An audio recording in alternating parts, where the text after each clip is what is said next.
Welcome to episode 10 of Episode George. I'm George. This episode will show secret Labour Party documents and has to do with vaccine lawsuits. Everything I say is my opinion. To make this episode short, I will name 4 separate people, and then after I name those people, I will show an internal Labour Party spreadsheet and say why it matters. First on the screen now is former Labour Party Health Minister Natasha Fyles. Second on the screen is her father, whose name is Andrew Fyles. Third on the screen is former Labour Party Health Minister Convatskalis. Convatskalis was Health Minister before Natasha Fyles. Fourth on the screen is a man named Daniel Kelly. On the screen now is a news article about a lawsuit against vaccine mandates that was paid for by a community group called United NT Businesses. Allegedly, what happened is that the United NT Businesses group put Daniel Kelly in charge of the lawsuit, which meant that he had access to the $500,000 or so collected to pay for the lawsuit. Being in charge also meant that he had knowledge of the legal strategy being used by United NT Businesses and everything going on with the case. On the screen now is former Labour Party Health Minister Natasha Fyles. Since she was Health Minister, it meant that the anti-mandate lawsuit involved her. Therefore, you could say that Daniel Kelly and Natasha Fyles were enemies or opposing parties in the lawsuit. Now on the screen is a portion of an internal Labour Party spreadsheet. In row number 14, in columns A and B, is the name Daniel Kelly.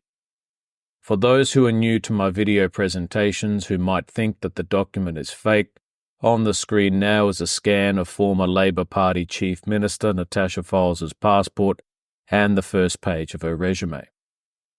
In my opinion, the Daniel Kelly named in the spreadsheet is the same Daniel Kelly who was central to the United NT Businesses lawsuit against mandates because of the peculiar spelling of his first name Daniel.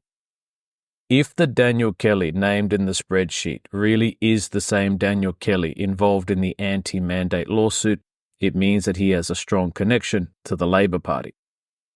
On the screen again is Natasha Fyles' father, Andrew Fyles. According to the documents I have, he was the manager of the Casuarina sub-branch of the Labour Party. On the screen next to him is Labour Party member for Casuarina, Convatskalis. It is public knowledge that Convatskalis was Health Minister before Natasha Fyles. In the documents that I have, it is stated that both Natasha Fyles and her father Andrew Fyles were campaign managers for Convatskalis for his elections in Casuarina. To illustrate, on the screen now is an internal Labour Party document called an Audit of Held Seats. In this and other documents, Natasha Fyles and her father Andrew are designated campaign managers. When you look at this situation overall, what it means is that Daniel Kelly was involved in a lawsuit against Natasha Fyles that had to do with vaccine mandates, and yet before that, Daniel Kelly volunteered for Natasha Fyles and her father Andrew Fyles to help Convatskalis be elected. What this means is that Daniel Kelly may have an undeclared conflict of interest. According to my information, the United NT Businesses Group collected more than $500,000 from people who wanted to go to court against vaccine mandates. Some people say that the amount was $500,000. Others say that it was $900,000. I don't know exactly how much money was collected, but I do know that it was a lot of money. On the screen now is a news article about the United NT Businesses lawsuit. According to the article, the lawsuit was a complete failure.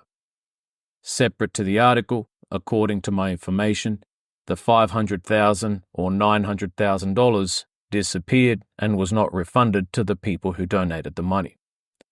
To be clear, I'm not accusing Daniel Kelly of any wrongdoing. The point I'm making is that many of the people who donated money towards the anti-mandate lawsuit probably didn't know that Daniel Kelly was connected to the Labour Party or that he might have a conflict of interest arising from his previous personal relationships.